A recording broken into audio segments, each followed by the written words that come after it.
Hello. हाँ, photo आ रही है।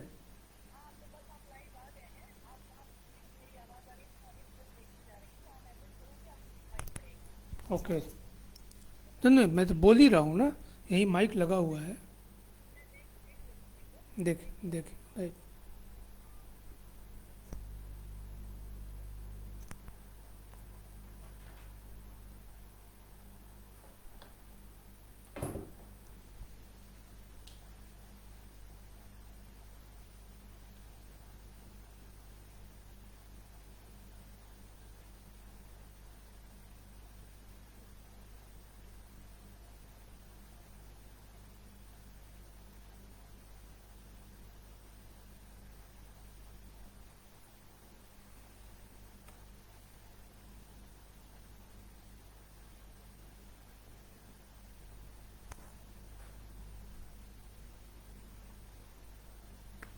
हेलो।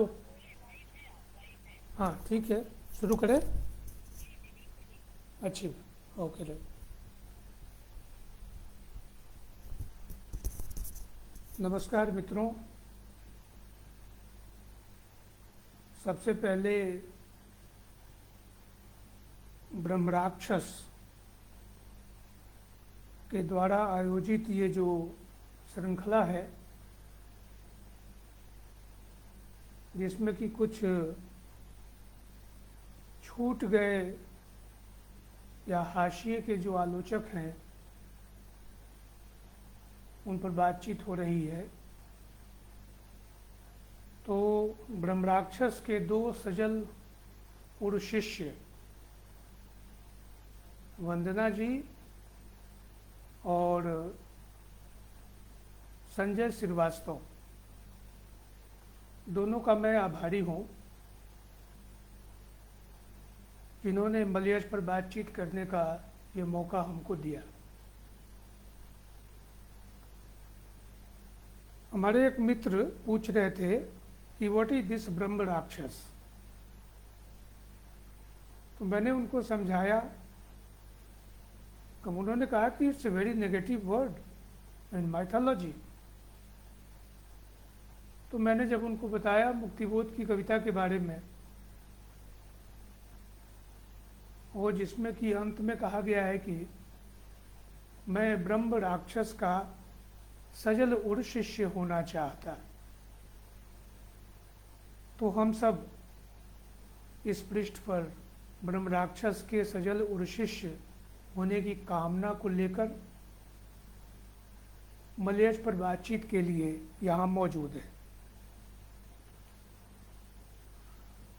मलयज पर बातचीत के पहले मलयज के बहाने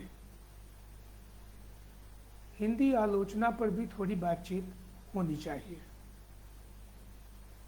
जो हमारा वर्तमान है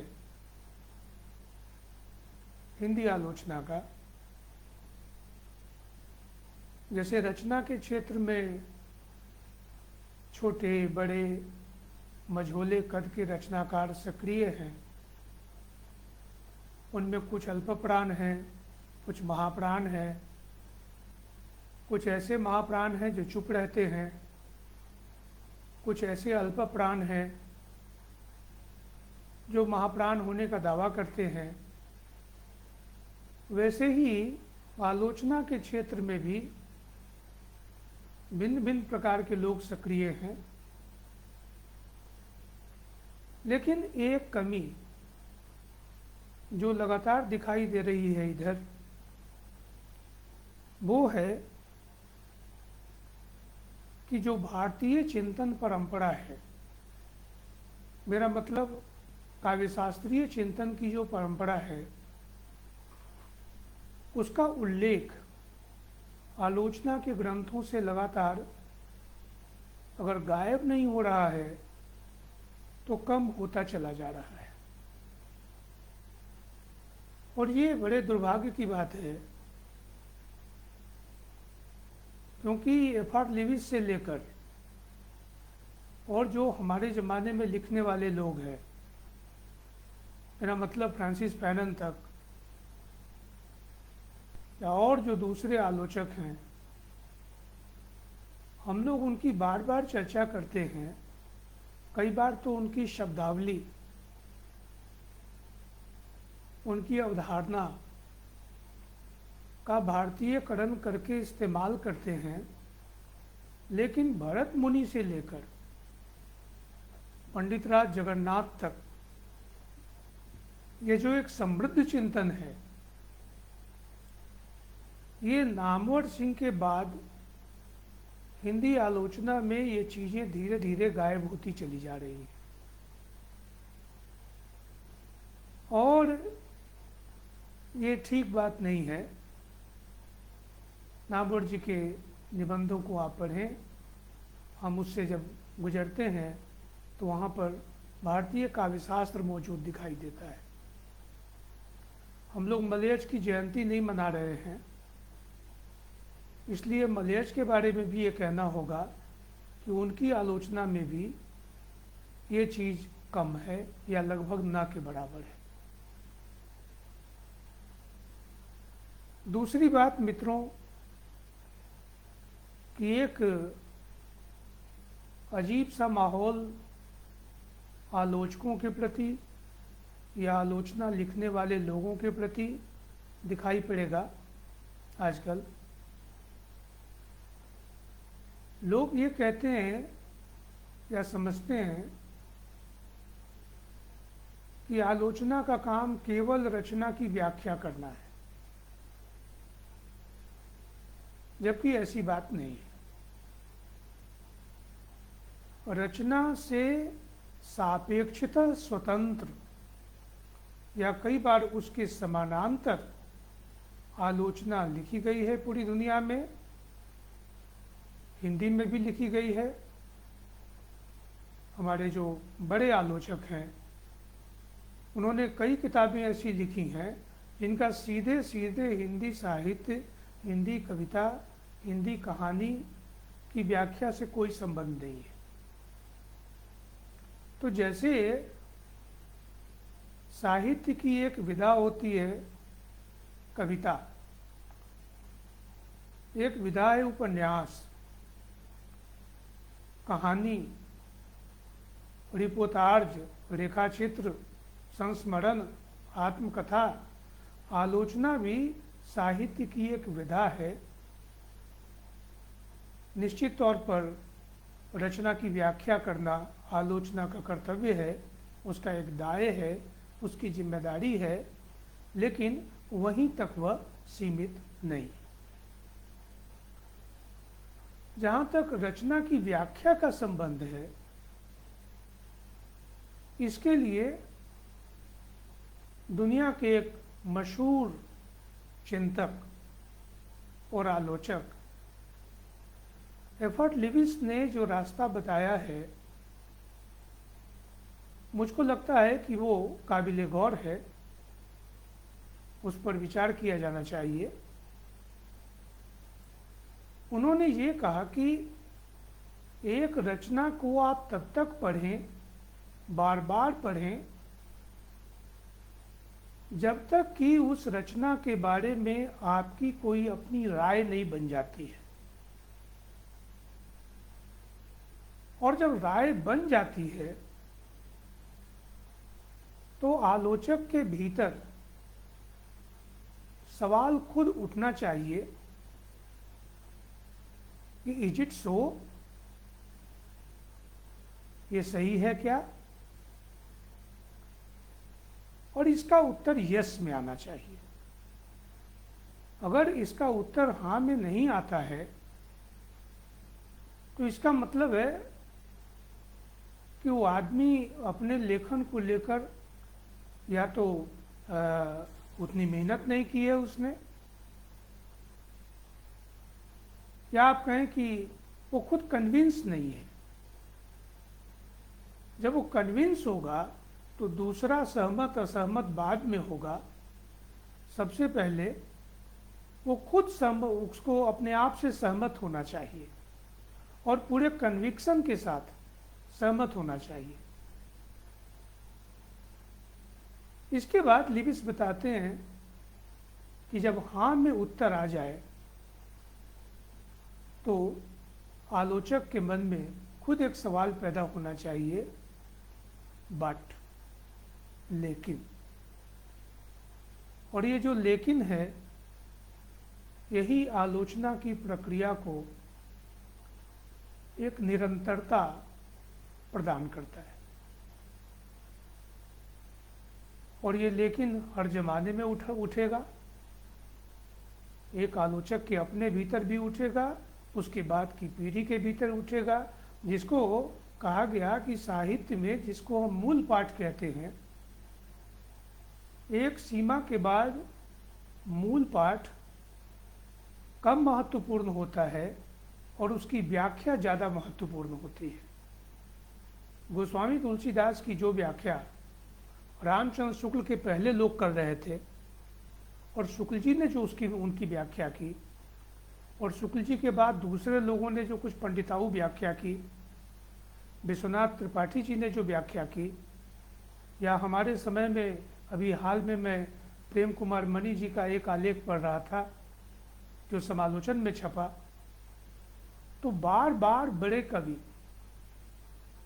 और उनकी रचनाएं, वो जो मूल पाठ है वो बार बार व्याख्या के लिए पढ़ने लिखने वाले लोगों को आमंत्रित करते हैं।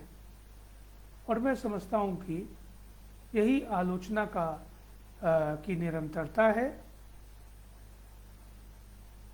इस संदर्भ में एक और बात है कि जो हिंदी समाज है, और ये बात केवल हिंदी पर लागू नहीं होती है, ये तमाम भारतीय भाषाओं पर लागू होती है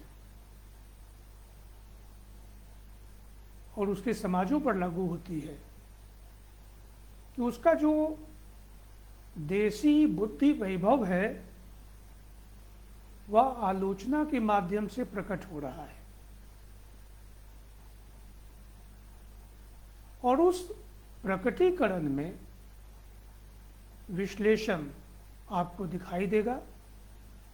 कहीं वो विश्लेषण कमजोर हो सकता है, कहीं जल्दबाजी में किया गया हो सकता है, लेकिन हम उसको पूरी तरह से खारिज नहीं कर सकते। इस क्रम में एक और चीज मुझको याद आ रही है, जिस पर बातचीत करने के बाद हम मलयाच पे आएंगे, जिसको मिखाइल बख्तिन ने कहा कि रचना में अनेक स्वरता होती है। कोई भी जो श्रेष्ठ रचना होगी उसमें अनेक स्वरता होती है। और जो सिद्धांत आलोचना के क्षेत्र में बख्तिन ने प्रस्तावित किया, जिसको कि हम डायलॉगिक क्रिटिसिज्म के नाम से जानते हैं, हिंदी में हम चाहें तो उसका अनुवाद करें संवाद धर्मी आलोचना, तो उसमें उन्होंने कहा कि ये नहीं हो सकता है कि आप किसी रचना पर बातचीत करते समय कोई जजमेंट दे। हम लोग जीवन में भी कहते हैं कि आदमी को जजमेंटल होने से बचना चाहिए। वो भी जजमेंटल अगर आदमी जल्दबाजी में हो जाता है, बहुत ही जल्दी में कोई निष्कर्ष निकाल लेता है, तो जीवन में भी गलती होती है। और जाहिर है कि जब साहित्य की वो व्याख्या करेगा तो वहां भी उससे चूक होगी। तो बख्तिन ने एक थिएटर की कल्पना की, कहा कि निर्णयात्मक आलोचना नहीं, आलोचना में प्रतिक्रिया का महत्व होना चाहिए। एक आदमी अपने नजरिए से रचना पर अपनी बातचीत रखे, दूसरा आदमी अगर जरूरी है तो उसका प्रतिवाद करे, तीसरा आदमी तीसरा नजरिया रखे। कहीं वो सहमत होगा पहले के विचारों से, कहीं वो असहमत होगा, और इस तरह से लगातार एक कृति के बारे में बातचीत चलनी चाहिए। मुझको लगता है कि ये जो पद्धति बताई गई, यह बहुत ही उपयोगी है और हम लोग जो लिखने पढ़ने वाले लोग हैं, हमारे लिए ये बहुत ही महत्वपूर्ण है। जहाँ तक मलेच्छ का सवाल है, मेरे पहले दो विद्वानों ने मलेच्छ की आलोचना पर, उनके व्यक्तित्व के बारे में, उनके जीवन के बारे में बहुत सारी बातें कहीं, तो उससे मेरा काम आसान हो गया। और जैसे भी ये अंतिम व्याख्यान है, सुनते सुनते आप लोग भी थक गए होंगे, तो मैं जल्दी में दो तीन बातें जो रह गई होंगी, मैं उसकी ओर आपका ध्यान खींचना चाहता हूँ। पहली बात तो ये है, जिसको मैंने शुरू में कहा था कि भारतीय काव्यशास्त्र से हमको जुड़ने की कोशिश करनी चाहिए।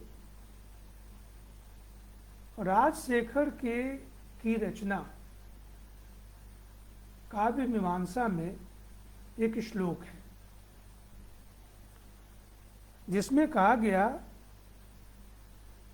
कश्चित वाचं रचयितुमलं श्रोतुमेवाद परस्तांग। बहुत ही लंबा श्लोक है। मेकः सूते कनक मुपलस्त्या परीक्षा क्षमुण्य। इसमें ये कहते हैं कि ये श्लोक राजशेखर का नहीं है, ये कालिदास के द्वारा रचा गया है। किसी बड़े आलोचक की क्षमता पर रीझ कर, जैसा कि बहुत कम होता है, आलोचक रचनाकारों पर रीझते रहे हैं, लेकिन मैंने देखा कि रचनाकार अच्छी से अच्छी आलोचना पर जरा कम रीझते हैं। वो हरदम ये बताना चाहते हैं, जो निराला की कविता है ना, कि हूँ दूर सदा मैं दूर, कि तुम मुझको पकड़ नहीं पाए। वो भीतर भीतर गदगद होगा, लेकिन उसको कहेगा नहीं। इतनी सदाशयता, ऐसी उदारता जरा कम लोगों में होती है, जो निराला में थी कि विद्यार्थी जीवन से ही रामविलास शर्मा को उन्होंने डॉक्टर कहना शुरू कर दिया था।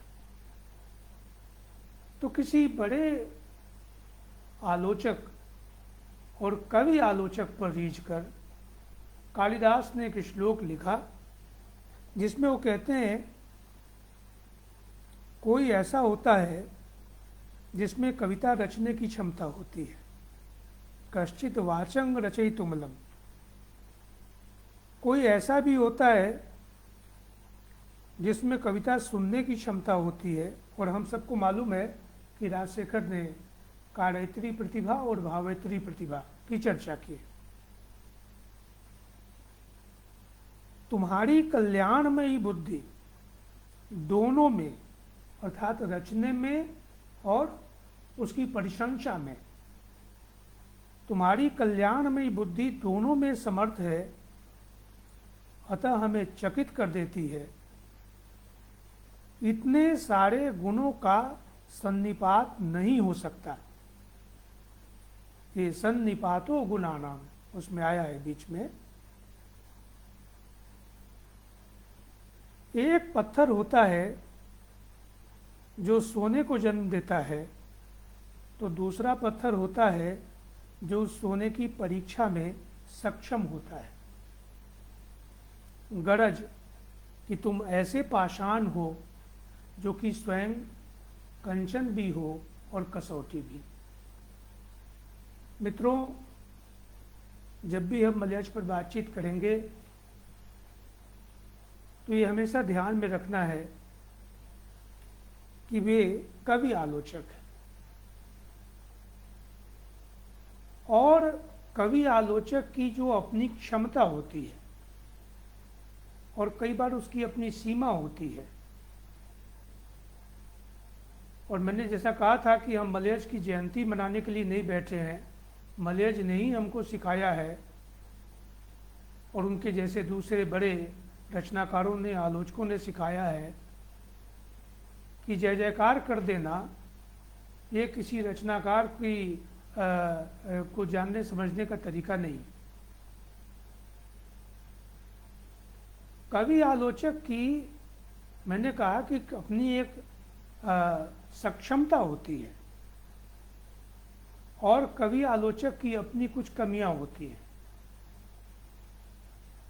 सक्षमता ये होती है कि चूंकि वो खुद रचनाकार है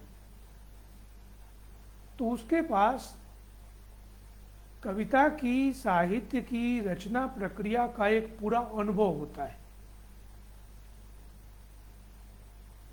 जो केवल सिद्धांत प्रतिपादित करने वाले लोग हैं वे इस बात को नहीं समझ सकते। प्रसादरता एक बहुत बड़ी चीज है। कार्यत्री प्रतिभा के साथ भावित्री प्रतिभा का अपना महत्व है, लेकिन जो खुद रचनाकार है तो वो अपने रचनात्मक अनुभवों का लाभ उठाते हुए जब आलोचना लिखता है तो वो कुछ ऐसी विलक्षण बातें कह जाता है जो केवल आलोचना लिखने वाले लोग, जिनको कवि हृदय नहीं मिला है, तो उनके लेखन में वो संभव नहीं होता है। ये तो है खूबी कवि आलोचक की या रचनाकार आलोचक की। लेकिन इसी के साथ एक सीमा भी है कि चूंकि वो अपनी ही काव्यानुभव से एक तरह से कहें बहुत ज़्यादा प्रभावित होता है, तो वो आलोचना लिखते समय भी उसका पीछा नहीं छोड़ते और जब वह किसी दूसरे के बारे में लिखने लगता है तो ये चीज़ें कई बार बाधा बनती हैं। शमशेर पर लिखते हुए, और बहुत ही महत्वपूर्ण निबंध है विजयदेव नारायण शाही का निबंध, हम सबको मालूम है शमशेर की काव्यानुभूति की बनावट। तो ये शमशेर पर लिखते समय, मुक्तिबोध पर लिखते समय, त्रिलोचन पर लिखते समय, नई ये युवा कविता पर लिखते समय बहुत सारे जो मलयज के निष्कर्ष हैं वो बिल्कुल सही हो ये कोई जरूरी नहीं है, क्योंकि जो उसका अपना अनुभव होता है रचनाकार आलोचक का, कवि आलोचक का, कई बार वो वहाँ बाधा उपस्थित करता है। उसमें कहीं कहीं एक आदमी उस अनुभव का लाभ उठाने के बावजूद आलोचना लिखने के क्रम में तत्काल उस अनुभव को बरतरफ करता है और बरतरफ करते हुए जो संश्लिष्ट अनुभव रचना में है उस संश्लिष्ट का वो विश्लेषण करना शुरू करता है। और ऐसे भी मलयज के लेखन में खास तौर से रामचंद्र शुक्ल पर लिखते हुए जो चीज़ें सामने आई हैं मोनोग्राफ की शक्ल में, और जैसा इसके पहले राजेंद्र कुमार जी ने कहा कि कई बार अधूरा काम वो पूरे से ज़्यादा महत्वपूर्ण होता है। तो ये चीज़ें मलयज के यहाँ भी हमको दिखाई पड़ती है। आप देखिए कुछ मलयज के वक्तव्य हैं, जैसे एक जगह कहते हैं वो, समीक्षा वमीक्षा लिखना 3 कौड़ी का काम है।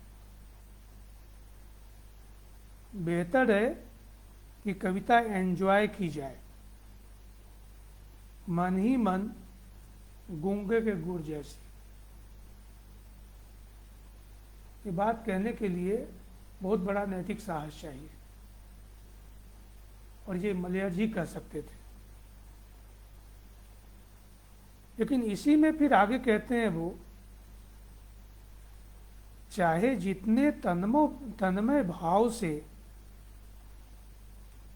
कविता पढ़ना चाहूं, शब्दों को काट काट कर ढेर लगाता रहता हूं। कविता को एंजॉय करना है, लेकिन उस कविता पर विचार किए बगैर मलयज रह नहीं सकते हैं। ये उनके भीतर, जिसको कहा कालिदास के राजशेखर ने की रचना काव्य मीमांसा में, उनकी प्रसिद्ध ग्रंथ, कहा कि एक ओर वो सृजन में सक्षम है और दूसरी ओर उसकी व्याख्या में भी सक्षम है। तो व्याख्या करना उनके भीतर की भी मांग है। अब एक जगह लिखा है उन्होंने कि कविता लिखना जैसे एक जिंदा काम है मेरे लिए, आलोचना लिखना भी वैसे ही जिंदा काम है। श्री कुटीलाल वर्मा जी ने मलयज पर लिखते समय ये बताया कि ये उनकी कविता और उनकी आलोचना, ये दोनों विपरीत चीजें नहीं हैं।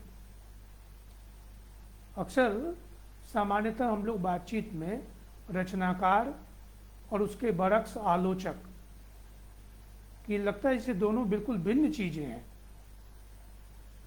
मलयज भी कहते हैं, यहां तक उन्होंने कहा कि आलोचना का संसार और रचना का संसार अपने आप में स्वायत्त संसार है। ये उनका वक्तव्य है, जिसको मैंने आरंभ में कहा था कि आलोचना रचना से सापेक्षता स्वतंत्र है, अपने आप में एक विधा है। तो मलयज भी इस बात की ताकीद करते हैं।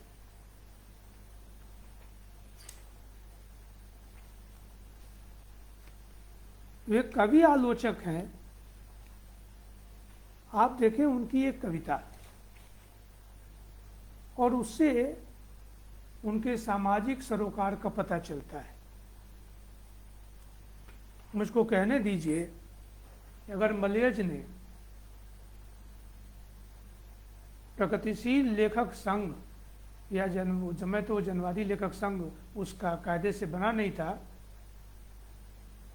अगर प्रगतिशील लेखक संघ के साथ जुड़कर मलयज ने काम किया होता तो हिंदी आलोचना में आज उनकी हैसियत कुछ और बना दी गई होती। उनकी हैसियत अपनी जगह बरकरार है, लेकिन जितना हाईलाइट होना चाहिए वो नहीं हो पाया, कारण कि वो प्रगतिशील लेखक संघ से उस रूप में नहीं जुड़े हुए थे, सांगठनिक स्तर पर नहीं जुड़े हुए थे। लेकिन जब वो कविता लिखते हैं तो आप इन पंक्तियों को देखिए। अभी अभी 15 अगस्त गुजरा है, उनकी भी एक कविता है 15 अगस्त, और ये उनकी डायरी में 15 अगस्त 1953,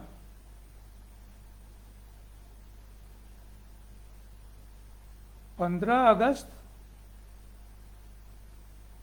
मना रहे हो आज तुम मुक्ति का त्योहार, स्वतंत्रता की छठी वर्षगांठ, उड़ाते हो तिरंगा चक्र मंडित और चिल्लाते किसी की जय के नारे, खूब यूं उत्साह तुम दर्शा रहे, पर ध्येय क्या इन उत्सवों का, खूब यूं उत्साह तुम दर्शा रहे, पर ध्येय क्या इन उत्सवों का, क्यों मजे में, क्यों मजे में एक है जब दूसरा रोटी न पाता, क्यों मजे में एक है जब दूसरा रोटी न पाता, क्यों तड़पते भूख से मजदूर बालक और नारी, करो संकल्प जिससे देश का तुम दूर हो, रहे न कोई दीन, मलिन बेकार सुख समृद्धि का हो सुराज। वीडियो बंद हो गया है, लेकिन मुझको मालूम नहीं है कि ऑडियो चल रहा है कि नहीं चल रहा है।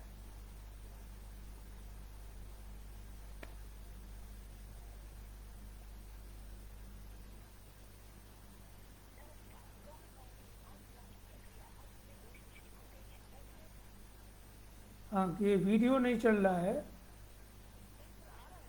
वीडियो आ रहा है? अच्छा, यहाँ दिखा रहा है वी आर सॉरी।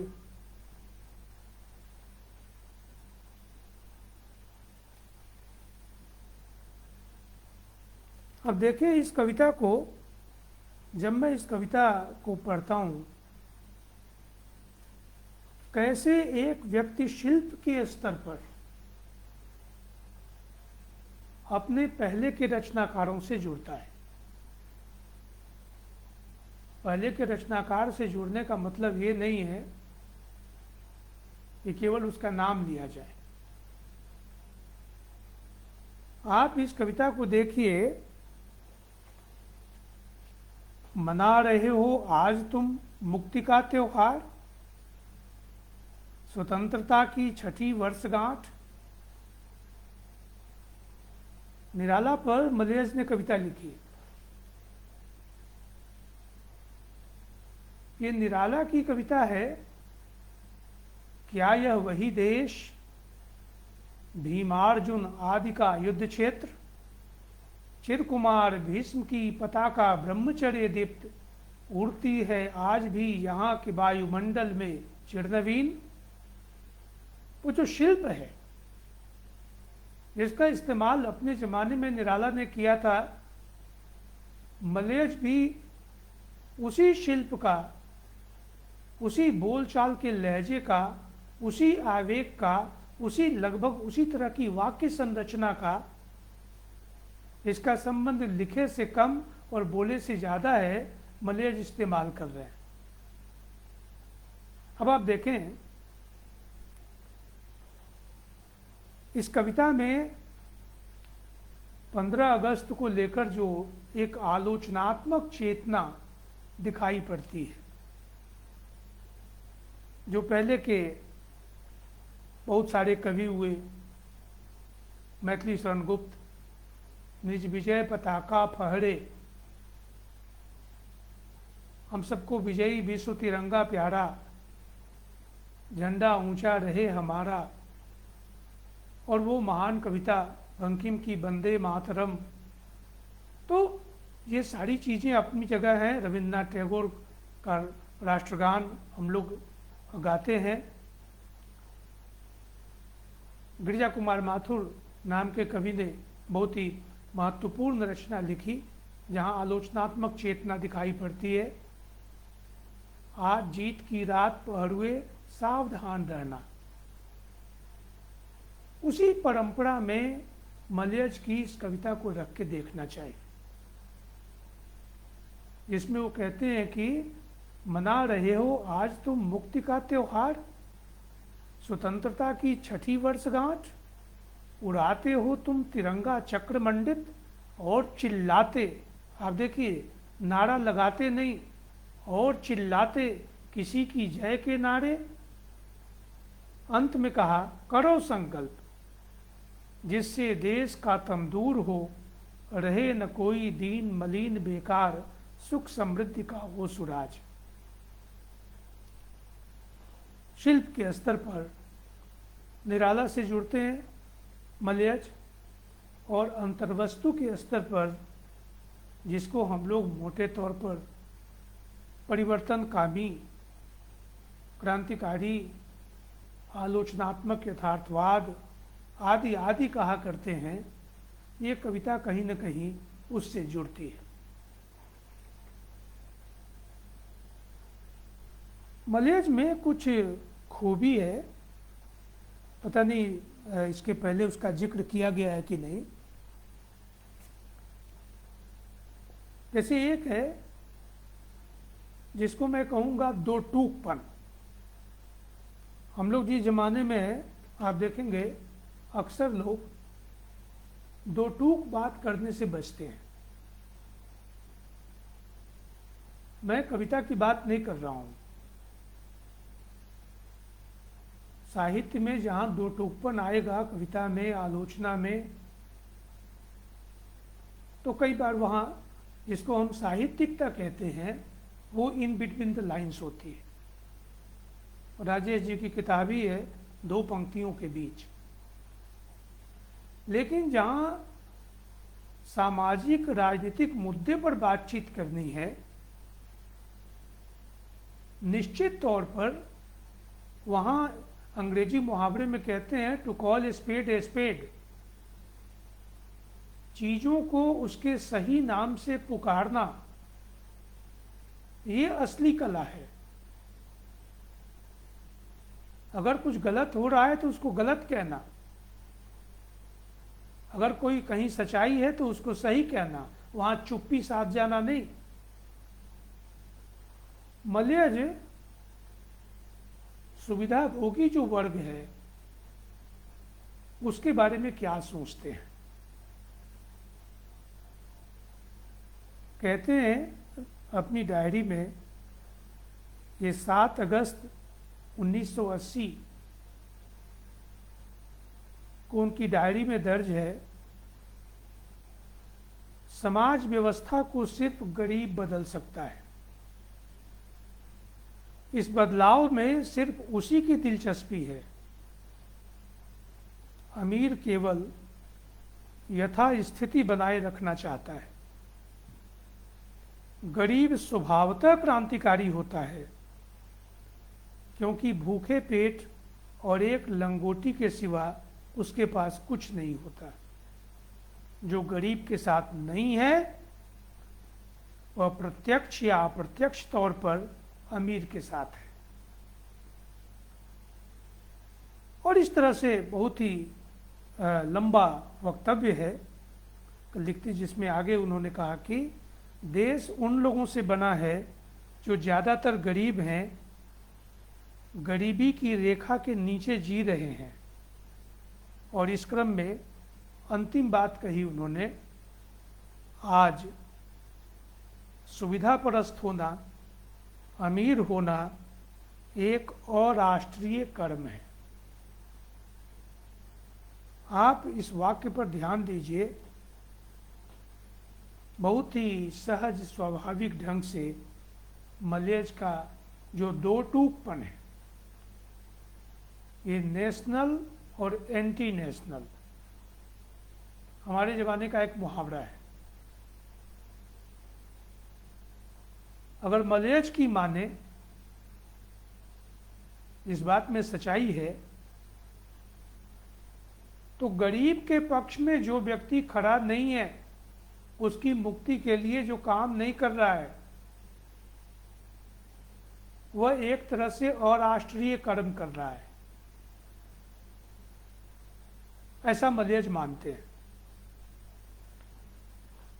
अब सवाल ये है कि ये जो गरीब आदमी है जो व्यवस्था बदलना चाहता है, तो हम लोगों के ज़माने में और पहले से भी आइडियोलॉजी की बहुत चर्चा होती है कि वो कौन सी विचारधारा को अपनाएगा।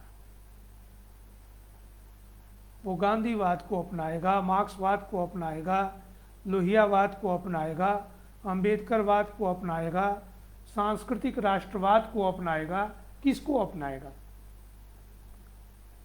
साहित्य के संदर्भ में जब हम लोग विचारधारा की बात करते हैं तो हमेशा मुझको अंतोनियो ग्राम्शी का एक वाक्य याद आता है।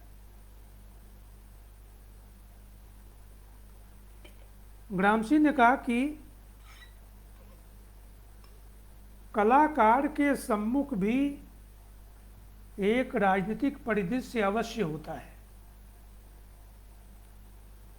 लेकिन किसी राजनीतिक कर्मी की तुलना में वह कम नपा तुला होता है।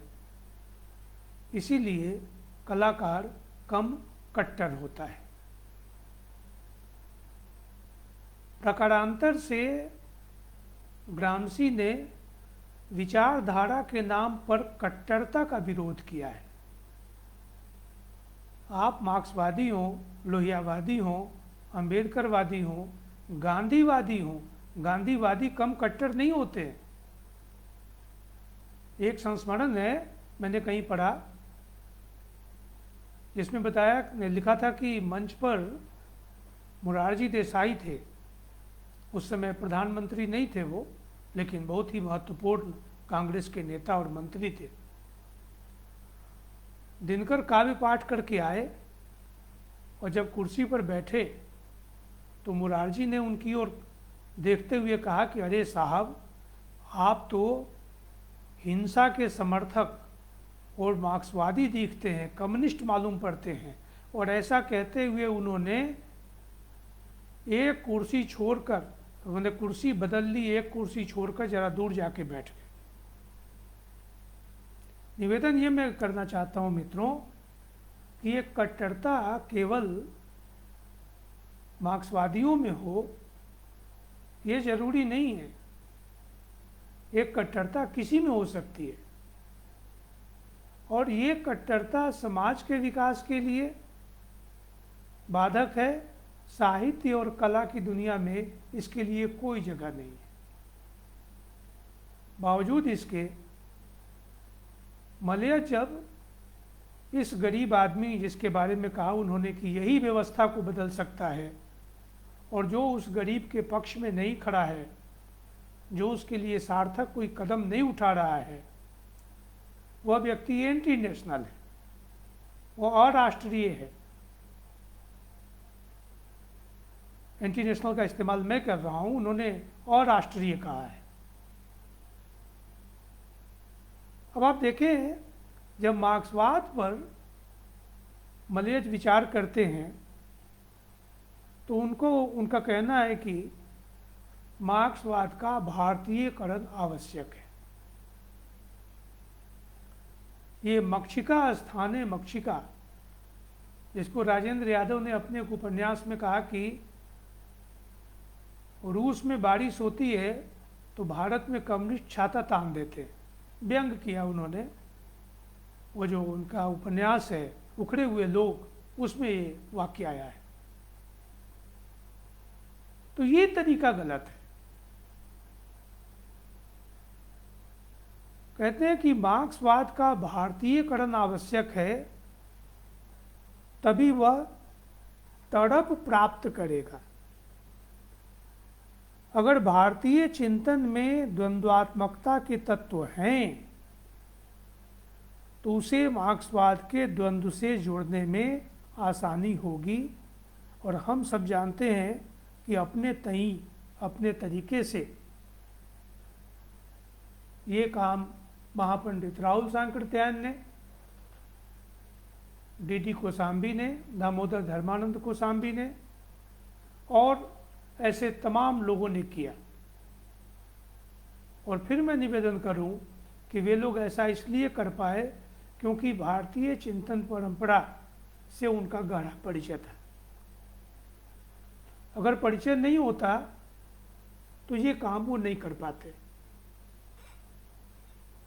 तो मित्रों, मैं निवेदन ये कर रहा था कि मलयज की जो, इसको मुक्तिबोध कहते हैं ना कि पार्टनर तुम्हारी पॉलिटिक्स क्या है, तो इस मामले में मलयज में कोई दुराव छिपाव हमको दिखाई नहीं पड़ता है।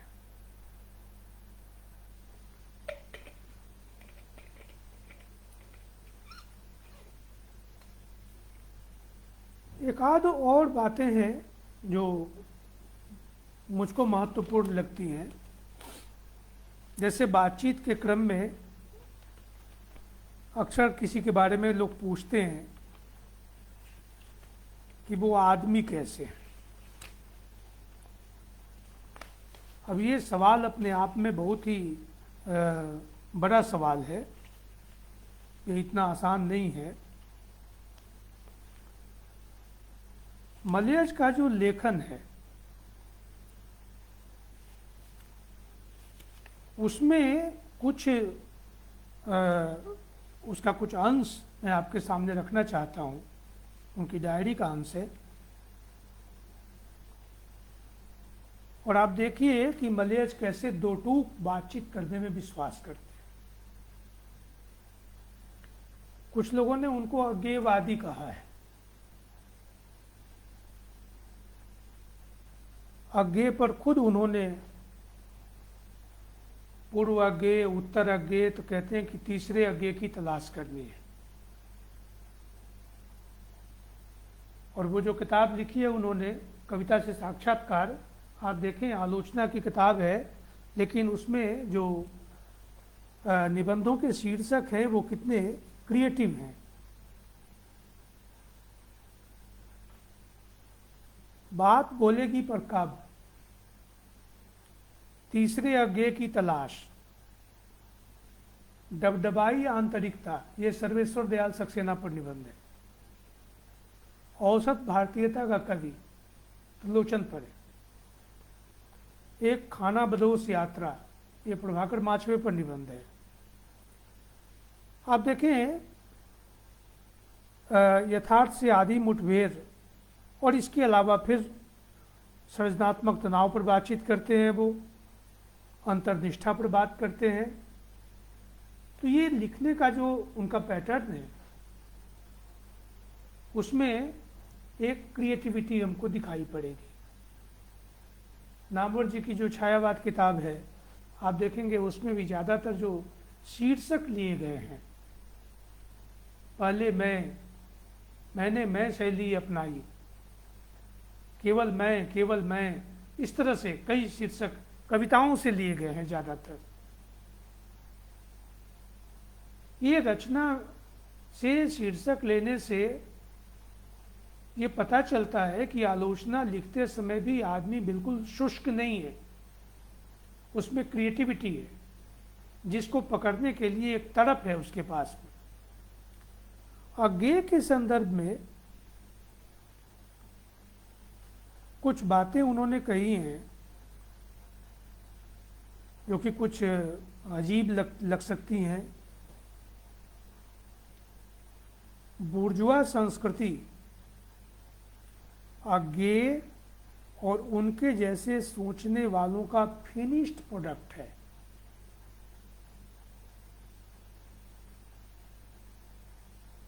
उनकी मंजिल, इसमें देसी तत्वों, राष्ट्रीय तत्वों का भी इस्तेमाल करते हैं, विदेशी तत्वों का भी, पर उनके कारखाने से जो माल तैयार होकर निकलेगा, और इसमें कारखाना शब्द ध्यान देने योग्य है, उनके कारखाने से जो माल तैयार होकर निकलेगा वह अंततः बुर्जुआ संस्कृति का परिष्कृत सुसंस्कृत माल ही होगा। आप देखिए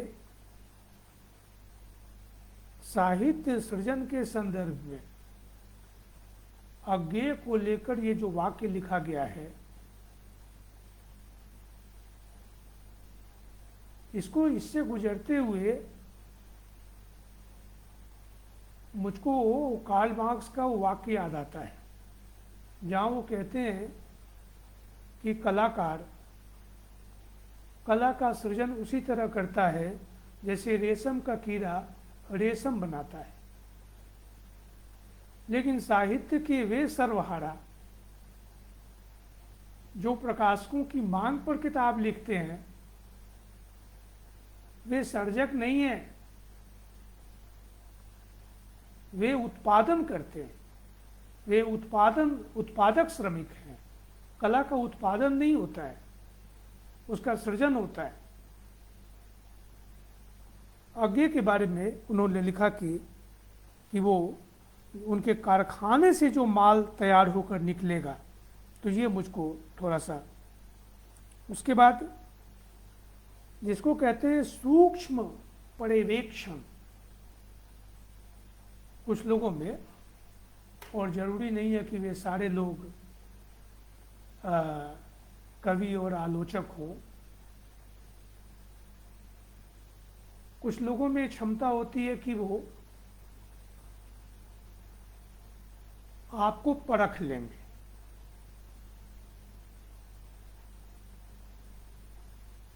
आप देखिए कितना गहरा पर्यवेक्षण मलयज के यहाँ आपको मिलता है। कल शाम शमशेर जी के यहाँ, बिल्कुल बोलचाल की शैली है, कल शाम शमशेर जी के यहाँ बाहर निखरई खाट पर बैठे थे। बातों बातों में भुवनेश्वर का जिक्र आने पर बोले, मैं भुवनेश्वर को अज्ञेय से ज़्यादा प्रतिभाशाली मानता हूँ। और हम सब जानते हैं कि शमशेर ने भुवनेश्वर पर कविता भी लिखी है। कहा कि अगर वे उनमें सुपर बोहेमियनिज्म और निहिलिज्म न होता तो उनकी प्रतिभा निराला के स्तर की थी। दूसरा एक प्रसंग है डायरी में, कल शाह, और ब्रैकेट में है रमेश चंद्र कोष्ठक में, कल शाह के यहाँ अज्ञेय के यहाँ, कल शाह के साथ अज्ञेय के यहाँ निजामुद्दीन में 1 घंटे वहां रहे। अज्ञेय ने मुझसे एक शब्द तक नहीं कहा। शाह बहुत लिहाज दिखाते हुए उनके साथ पेश आ रहे थे। स्वर को प्रयत्न पूर्वक मुलायम और संयत बनाए हुए, ये अद्भुत है। इतना एक आदमी दूसरे के साथ बातचीत करते हुए कैसे कोशिश करके अपने को विनम्र बनाए हुए है। वो विनम्र है नहीं, वो विनम्र है नहीं, जबरदस्ती बनाए हुए है। रमेश चंद्र शाह को व्यक्तिगत रूप से मैं जानता हूँ। हमारे अपने विश्वविद्यालय में वो 6 महीना प्रोफेसर थे। हम लोगों ने उनको न्योता दिया था अतिथि प्रोफेसर के रूप में। लेकिन अज्ञेय के सामने जो उनका व्यवहार है, कहा कि स्वर को प्रयत्न पूर्वक मुलायम और संयत बनाए हुए,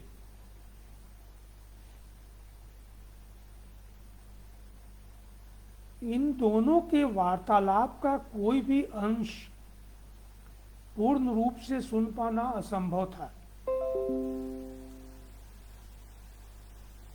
लगता है दोनों में होड़ है कि कौन ज्यादा मध्यम स्वर में स्वर को बस फुसफुसाहट से बचाते हुए कितने धीमे बोल सकता है,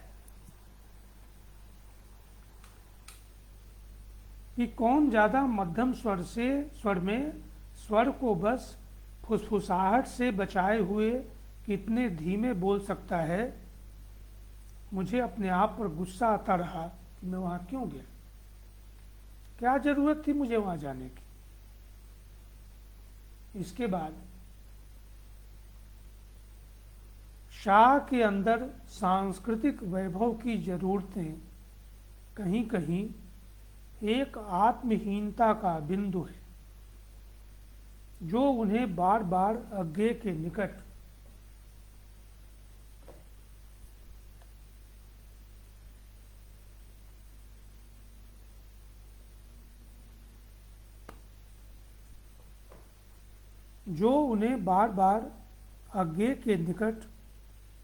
उनके प्रभा मंडल के निकट ले जाता है।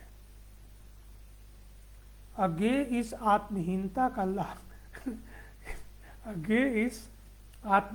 का लाभ एक होशियार खिलाड़ी की तरह अपने पक्ष में कर रहे हैं।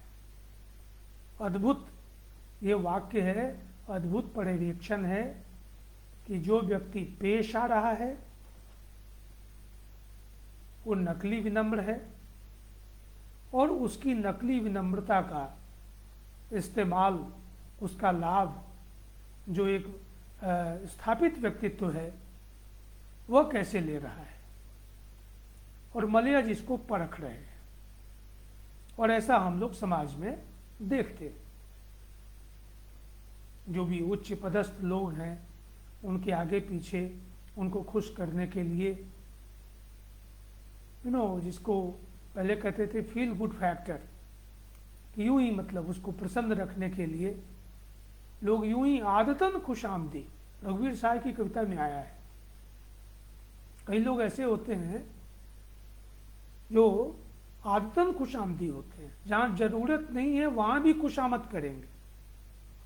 तो उसको कैसे मलयज पकड़ते हैं, फिर देखिए।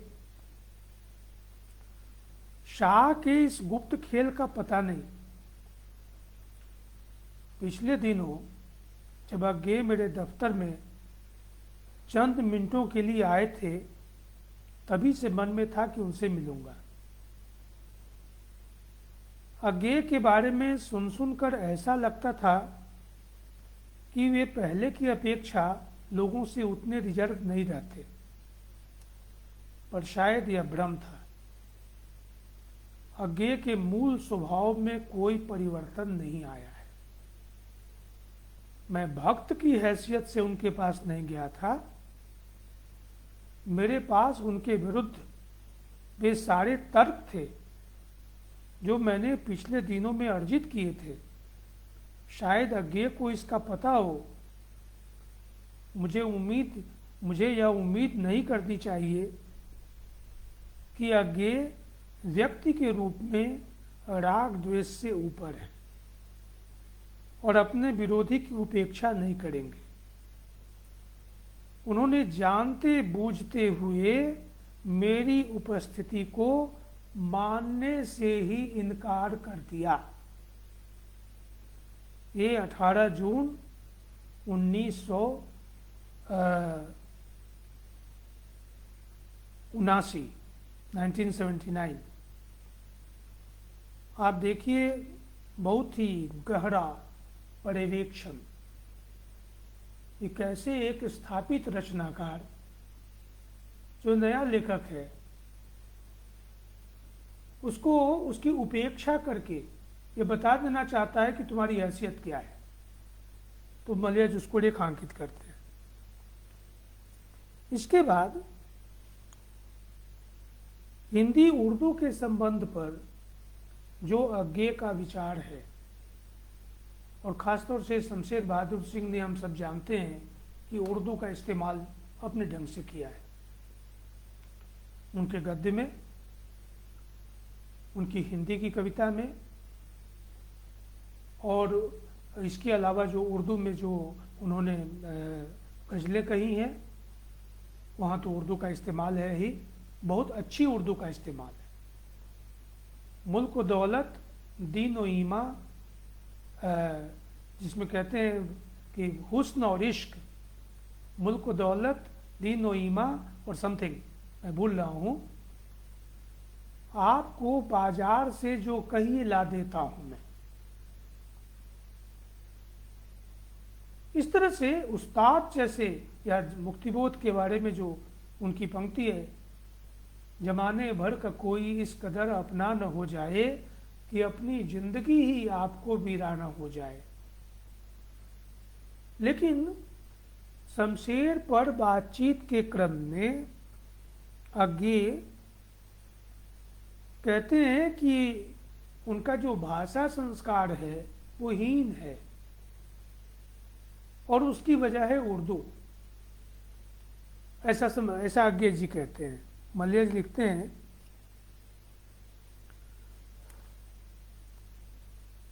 क्या वे सचमुच सठिया ही गए हैं?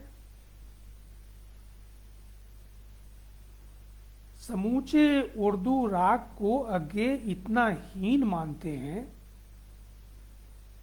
कि इसे ब्रजभाषा के चंद पदों के बराबर भी रखने को तैयार नहीं है।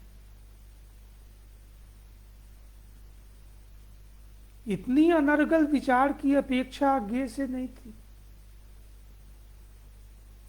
आगे शमशेर की कविता की भाषा को हिंदी भाषा संस्कार से हीन मानते हैं, पर यह हिंदी भाषा का संस्कार है क्या, उन्होंने साफ नहीं किया। भाषा संस्कार संस्कृत वाला या अंग्रेजी वाला, ये उन्होंने बताया नहीं। फिर कहते हैं वो हिंदी में एक रूप में क्या उर्दू की धारा घुली मिली हुई नहीं है? भारतेंदु और प्रेमचंद, इनकी भाषा का संस्कार संस्कृत के निकट है कि उर्दू के? इस तरह से सवाल उठाया है उन्होंने, और कहते हैं कि उर्दू के नाम पर केवल आगे कहते हैं कि वो नफासत की बात करते हैं। वह रूप नहीं उर्दू का जो कि आम लोगों की जबान पर फलता फूलता है। तो इस तरह से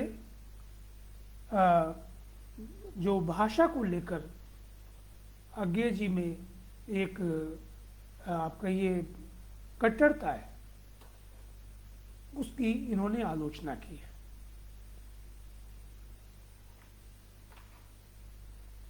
इस संदर्भ, इस क्रम में एक और चीज मुझको दिखाई पड़ी।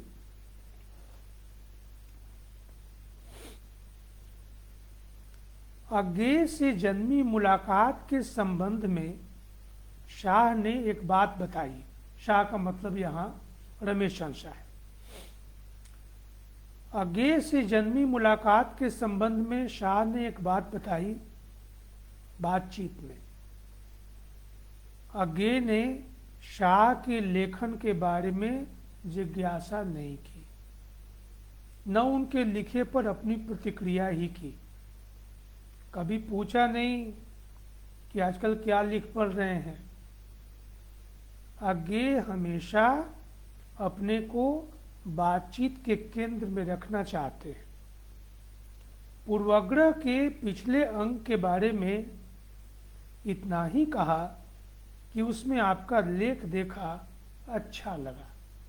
जैसे लोग टिप्पणी लिखते हैं ना, so nice, so kind of you, बहुत अच्छा। तो इस तरह की चलता हुई टिप्पणी करके किसी को बिल्कुल उसकी उपेक्षा कर।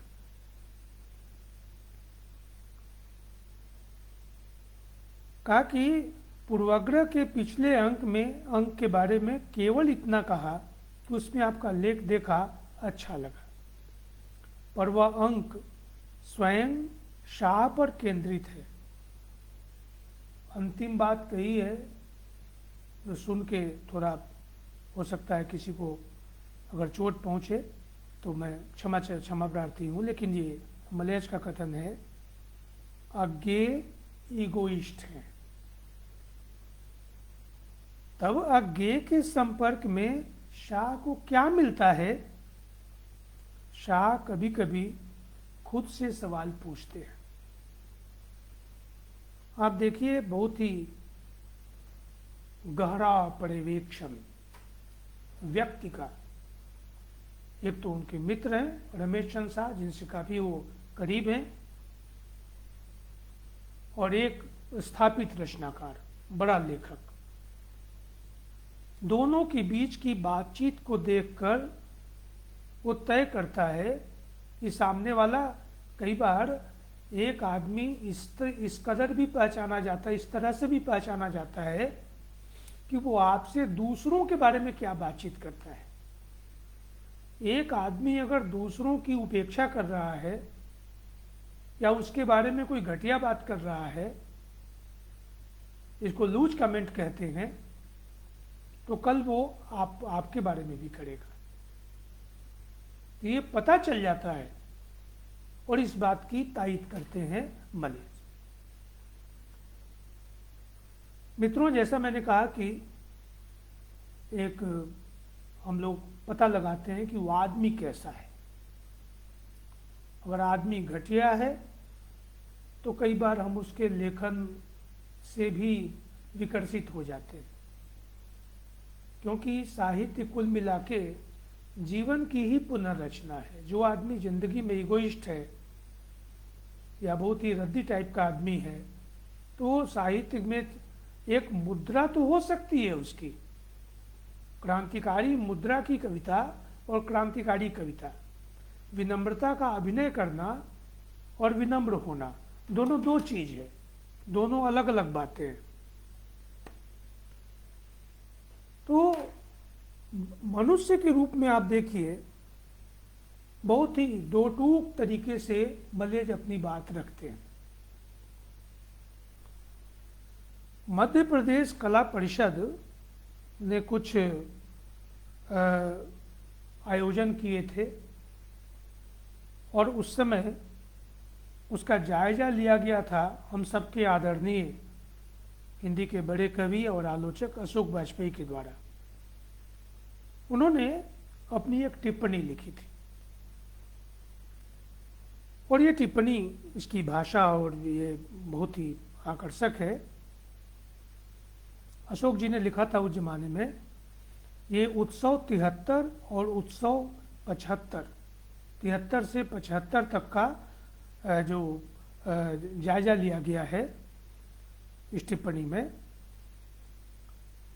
पहले के मुकाबले शायद ऐसे नागरिक अधिक हैं जिनके लिए उनका समय सिर्फ राजनीतिक गतिविधियों, राजनेताओं और आर्थिक उथल पुथल का नहीं है, बल्कि यह ऐसा समय है जिसमें कुमार गंधर्व गाते हैं, उस्ताद अली अकबर सरोद बजाते हैं, यामिनी कृष्णमूर्ति अंतरिक्ष को संक्षिप्त अनंत में ढालते हुए नाचती हैं, सत्यदेव दुबे या हबीब तनवीर नाट्य करते हैं, डीजे जोशी और रुद्र हाजी कलाकृतियां बनाते हैं और शमशेर त्रिलोचन और श्रीकांत वर्मा कविताएं लिखते हैं। अब आप देखिए इसको कि मलेज ने इस टिप्पणी पर बहुत ही कड़ी टिप्पणी लिखी है, बहुत ही कड़ी टिप्पणी लिखी उन्होंने। मिथ में बदलता आदमी, जो उनका बहुत ही प्रसिद्ध निबंध है, जिसकी बार बार पहले के वक्ताओं ने चर्चा की, उसमें तो क्या हम सचमुच राजनैतिक रगड़ा रगड़ी और आर्थिक हाय हाय के समय को पार कर या उसे ओट कर कलाओं के स्वर्ण युग में प्रवेश कर चुके हैं? सवाल उठाते हैं। ये जो आदरणीय अशोक जी ने जो टिप्पणी लिखी थी कि कुमार गंधर्व गाते हैं, अली अकबर सरोद बजाते हैं और यामिनी कृष्णमूर्ति नृत्य करती हैं, तो उस पर टिप्पणी है, तो क्या हम सचमुच राजनैतिक रगड़ा रगड़ी और आर्थिक हाय हाय के समय को पार कर या उसे ओट कर कलाओं के स्वर्ण युग में प्रवेश कर चुके हैं? शहर शहर में मुनादी की तरफ फिरती हुई इस खबर में कलाओं का स्वाद लेने की जो शैली जिस भाषा में बयान की गई है, वह क्या मसनद से उठाकर कलाओं से आनंदित होने की या अपने को आनंदित होने देने की शैली नहीं है?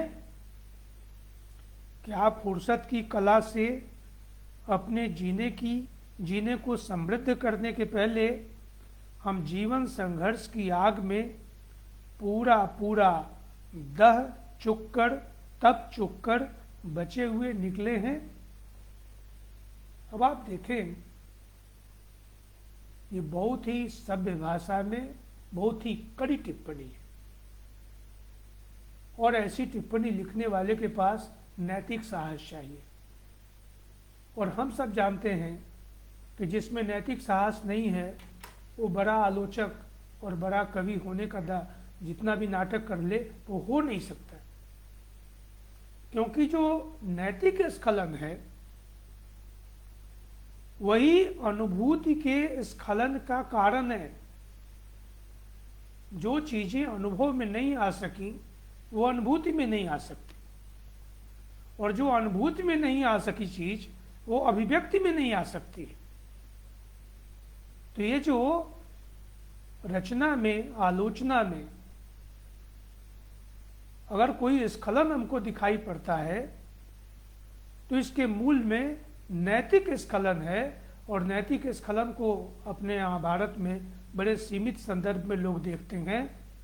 जाहिर है यहाँ पर जिसको मोराल कहते हैं अंग्रेजी में, उससे इसका संबंध है। तो ये तो इससे गुजरते हुए लगता है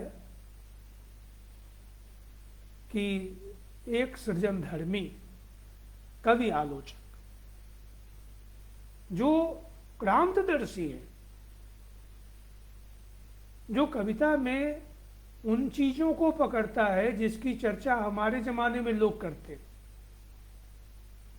लेकिन जब कहीं पर कोई मुद्दा खड़ा होता है, कोई सामाजिक मुद्दा, राजनीतिक मुद्दा, जहां पर जो बात कहनी है तो चीजों को उसके सही नाम से पुकारता है। ये नैतिक बल मलयज का, ये मार्क्सवादी, गांधीवादी, लोहियावादी, अंबेडकरवादी, ये होना एक चीज है, और नैतिक बल जो खुद बाबा साहब के यहाँ हमको दिखाई पड़ता है या गांधी जी के यहाँ दिखाई पड़ता है, तो ये नैतिक बल मलयज के यहाँ हमको मिलता है। और इसी कारण उनकी आलोचना में वह सृजनात्मकता आ सकी जिसकी वजह से हम बार बार उनकी चर्चा करते हैं। मित्रों, जैसा मैंने कहा कि एक क्रांतदर्शी कवि जो सभ्यतालोचन की कविता लिख रहा है, और उसकी आलोचना में भी सभ्यतालोचन है। हम सबको मालूम है गजानन माधव मुक्तिबोध ने कामायनी पर लिखते हुए या ऐसे भी साहित्य के बारे में, आलोचना के बारे में लिखते हुए उन्होंने कहा कि ये सभ्यता समीक्षा होनी चाहिए। तो ये रचना में भी ये चीज हमको दिखाई पड़ती है जिसको हम लोग कहते हैं पोस्ट ट्रुथ, कि सच ही संदेहास्पद है।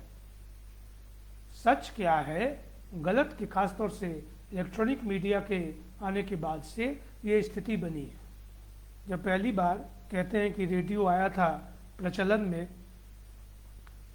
तो वाल्टर बेंजामिन ने उस पर टिप्पणी लिखी थी। उन्होंने कहा था कि अगर ये माध्यम बहुत दिन तक चलता रहा तो आने वाले समय में सब लोग वही बातें करेंगे जो रेडियो पर कही जा रही हैं, रेडियो के माध्यम से सुनाई जा रही हैं। उनका अपना कोई मत नहीं होगा। इलेक्ट्रॉनिक माध्यम के आने के बाद ये चीजें बहुत ज्यादा बढ़ी हैं। और आप देखें कैसे असली और नकली के बीच का फर्क मिटता चला जा रहा है। मलयज की एक कविता मुझको मिली, और हमारे मित्र अमरेंद्र कुमार शर्मा जी ने जो पत्रिका निकाली थी मलयज पर केंद्रित, अभिनव कदम, धूमकेतु जी और अमरेंद्र जी, तो अमरेंद्र जी ने ही मुझसे वो लेख लिया था। उसमें उस आलेख में भी ये कविता उद्धृत है। यह शब्दों की शताब्दी है जिसकी आड़ में भड़कते रंग पानी में डूबकर लपकते हैं एक महीन ब्रुश की नोक पर, पकड़ते हैं उस आंख में दीवार के सामने जो मुदी है बाहर से भीतर से खुली, आधी कम नकली आधी कम असली। ये देखें, जहां असल और नकल के बीच का भेद मिट रहा हो, कि जो नकली है वही असली मालूम पड़ता है। धर्मवीर भारती ने निकस के संयुक्तांक में एक कविता प्रकाशित की थी। मुजफ्फरपुर, जहां का मैं रहने वाला हूं, वहाँ के एक कवि थे राजेंद्र प्रसाद सिंह जी, जो नवगीत के हिंदी नवगीत में उनको उसका प्रवर्तक माना जाता है या प्रवर्तकों में एक माना जाता है। तो उनकी कविता की किताब है उजली कसौटी। उसमें एक कविता है जिसका शीर्षक है आदमी धुएं के हैं। अंग्रेजी में सो हियर आई स्टैंड के नाम से एक पूरा उनका संग्रह प्रकाशित है कनाडा से, उसमें वो कविता है। पहली बार धर्मवीर भारती ने उसको प्रकाशित किया था तो शीर्षक दिया था उन्होंने यंत्र युग और मानव मूल्यों का विघटन। इसको मलेज कह रहे हैं कि जो मुदी है बाहर से, भीतर से खुली, आधी कम नकली आधी कम असली। राजेंद्र जी ने आदमी धुएं के हैं कविता लिखी और आप देखें कि जो नकली है वो असली को फटकार रहा है उस कविता में। और मैं उस कविता को उद्धृत करने का लोभ संवरण नहीं कर पा रहा हूं, चूंकि राजेंद्र प्रसाद सिंह जी के साथ काफ़ी समय तक जानकी वल्लभ शास्त्री मेरे गुरु और राजेंद्र प्रसाद सिंह, उनके साथ बहुत लंबे समय तक रहने का अवसर मिला। कविता है उनकी तांबे का आसमान टिन के सितारे, गैसीला अंधकार उड़ते हैं कसकुट के पंछी बेचारे।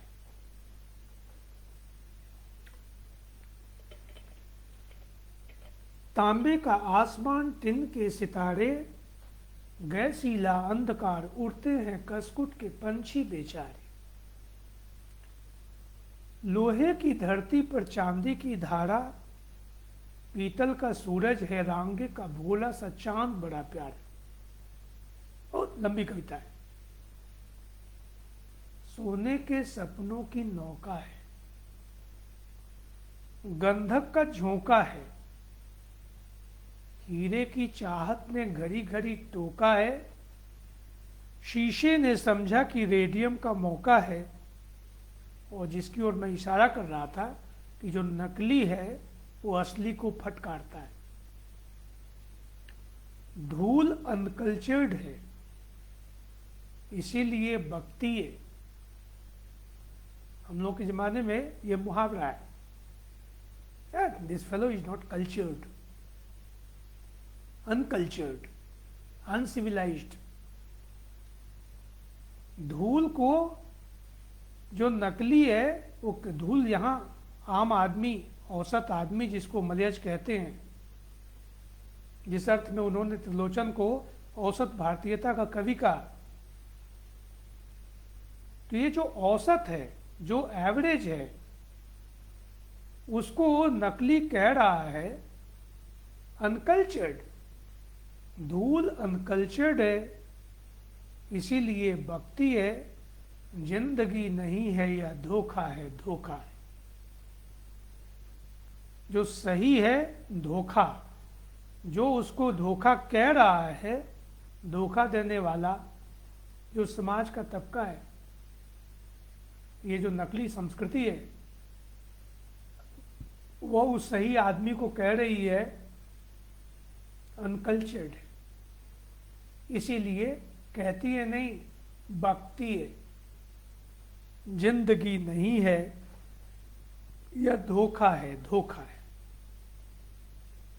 तो मित्रों, मेरा निवेदन ये था कि आलोचक के रूप में, कवि के रूप में मलयज एक क्रांतिदर्शी सर्जक हैं। और आप देखेंगे उनकी आलोचना में, और मैंने कहा जैसा कि ये कोई मलयज की जयंती नहीं है कि मलयज ने जितनी बातें कही हैं वो सब ठीक ठीक ही हो, ये कोई आवश्यक नहीं है। मैं एक आध उदाहरण देना चाहता हूं। दिगंत किताब पढ़ी उन्होंने, दिगंत काव्य संग्रह है त्रिलोचन जी का, और उन्होंने औसत भारतीयता का कवि त्रिलोचन जी पर एक निबंध लिखा। आप उस निबंध को पढ़िए, बहुत बढ़िया। त्रिलोचन जी पर जितने निबंध लिखे गए हैं बहुत ही अच्छा निबंध है वो। और उसके साथ में नामवर सिंह का वो लेख नया काव्य शास्त्र त्रिलोचन के लिए, उसको रख के पढ़ें तो बात ज़्यादा साफ होगी। कई बार एक को समझने के लिए दूसरे को समझना भी जरूरी होता है। अब आप देखें कि दिगंत से गुजरते हुए, पहली बात तो कही उन्होंने कि ये औसत भारतीयता के कवि हैं। अच्छा, औसत भारतीयता का कवि कहना ये कोई नकारात्मक अर्थ में नहीं है। पास्कल ने कहा था मीडियोक्रिटी इज ह्यूमैनिटी।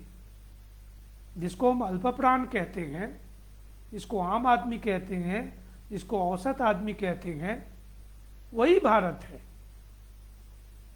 ये चंद खुद को महाप्राण समझने वाले जो लोग हैं, या कई बार उनको भ्रम है, तो वो भारत नहीं है। औसत भारतीयता का कवि कहा। लेकिन उसी में मलयज कहते हैं कि हमको रामचंद्र शुक्ल की आधुनिकता चाहिए, हमको त्रिलोचन की आधुनिकता से काम चलने वाला हमारा नहीं है।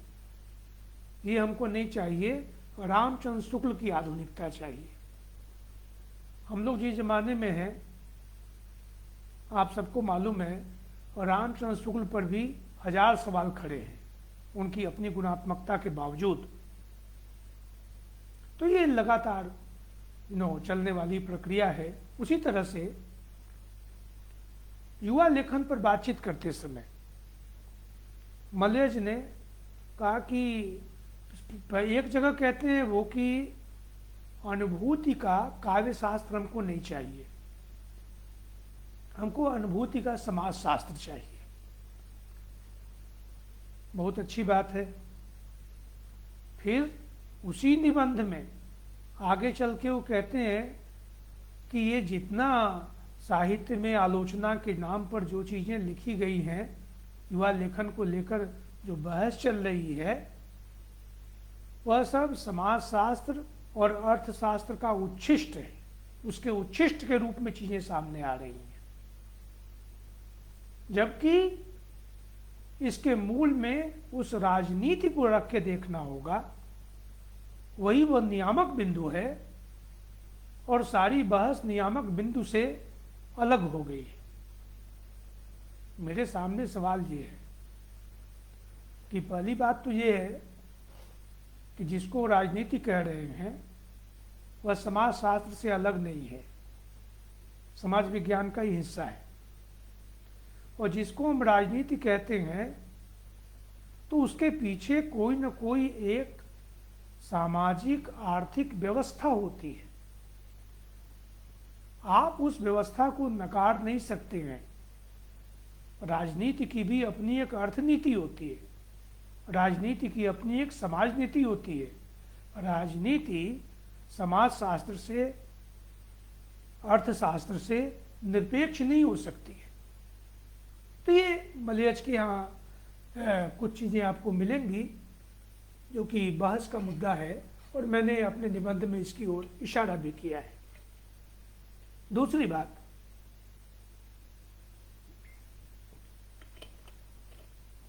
बार बार आप देखेंगे उनके यहाँ साक्षात्कार, और किताब का नाम ही है कविता से साक्षात्कार, पुस्तक का नाम ही है। तो साक्षात्कार शब्द पर बहुत ज़्यादा बल है। इसके अलावा तनाव, ये कुंजी शब्द जिसको रेमंड विलियम्स की किताब ही है कीवर्ड्स, तो ये कुछ कुंजी शब्द आपको वहाँ मिलेंगे। थोड़ा सा अगर इसको खोलें,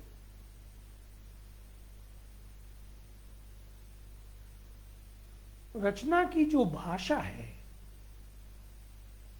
उस पर विस्तार से उन्होंने विचार किया है।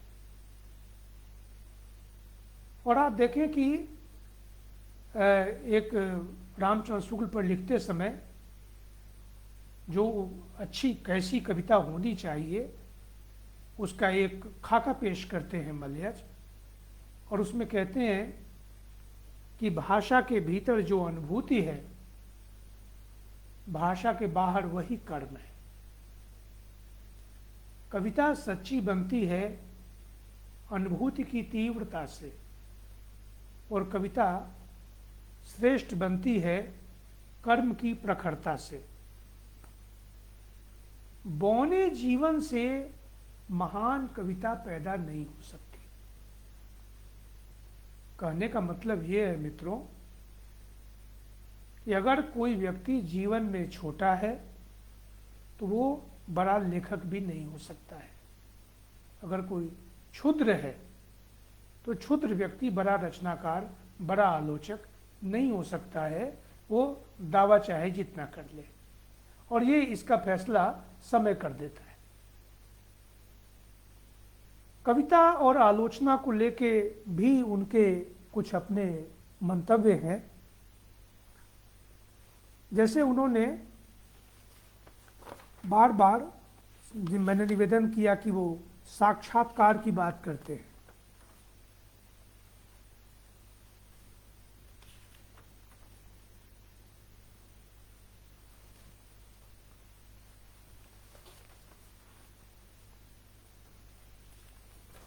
कविता मेरे लिए आत्म साक्षात्कार है और आलोचना उसी कविता से साक्षात्कार, जो किताब का नाम लिखा है उन्होंने, कविता से साक्षात्कार। आलोचना का संसार कविता के संसार का विरोधी, उसका विलोम या उसका प्रतिद्वंदी संसार नहीं है, बल्कि वो कविता के संसार से लगा हुआ, और कविता का मतलब यहाँ साहित्य को ध्यान में रखें, बल्कि वह कविता के संसार से लगा हुआ समानांतर संसार है। ये दोनों संसार अपनी अपनी जगह पर स्वतंत्र सर्वप्रभुता संपन्न संसार है, जो कि आरंभ में मैंने निवेदन किया था। और वंदना जी लिख रही हैं कि अंत आलोचना भी एक रचना है। ये किताब है इस नाम से, काशीनाथ सिंह की, आदरणीय काशीनाथ सिंह जी ने एक किताब लिखी है, आलोचना भी एक रचना है। तो वो कहते हैं कि दोनों का अपना एक स्वतंत्र सर्वप्रभुता संपन्न संसार है, पर दोनों के बीच एक मित्रता की संधि है। एक दूसरे पर वे लोग ये कविता या आलोचना अपने को आरोपित नहीं करते। मलयज का मानना है कि उनकी एक दूसरे के हित में दिलचस्पी होनी चाहिए।